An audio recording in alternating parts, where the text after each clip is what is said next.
Today we're going to talk about phrasal verbs that come with the verb come. Let's get started.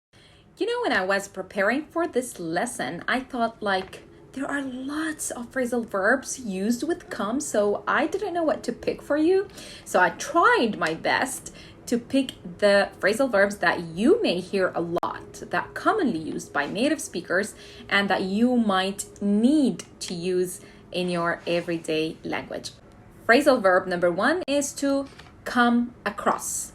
Come across has two meanings. Number 1, to find something. For example, you say, I went to the library yesterday and I came across a very interesting book to read. Yesterday, I was at the mall and I came across an old friend of mine.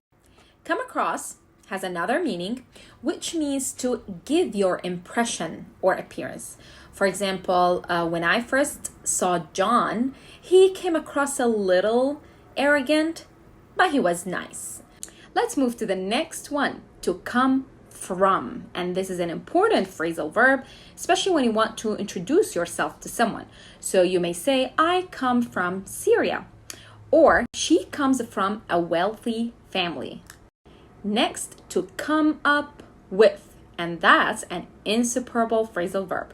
So to come up with means to invent or to think about something new. For example, I came up with a great idea for our vacation. Let's go to the beach. Or John came up with a great idea for his business. Another example, where did you come up with this great idea? Where did you come up with this great idea?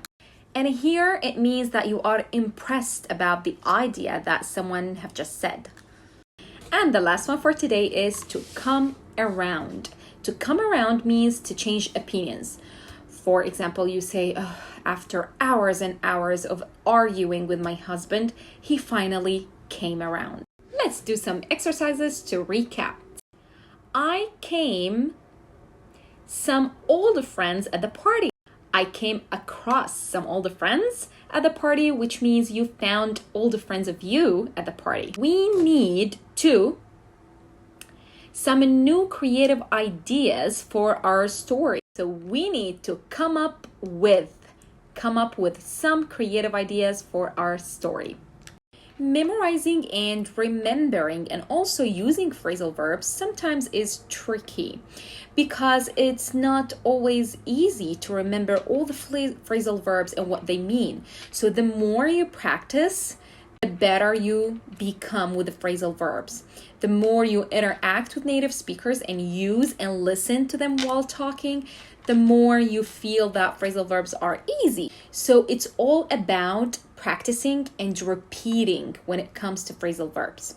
So if, let's say, you don't have access to speaking to native speakers, or you don't have the chance to live in a foreign country, what you can do is to write them down on a piece of paper or a notebook, and to revise them every now and then. Tell them to your friends, to your family, and the most important thing is to write them down with examples.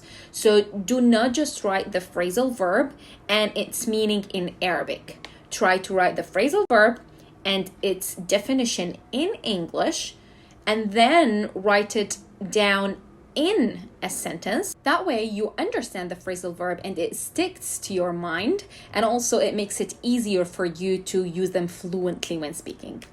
I really enjoyed my time recording this video for you. Hopefully you find it helpful, and thank you for listening.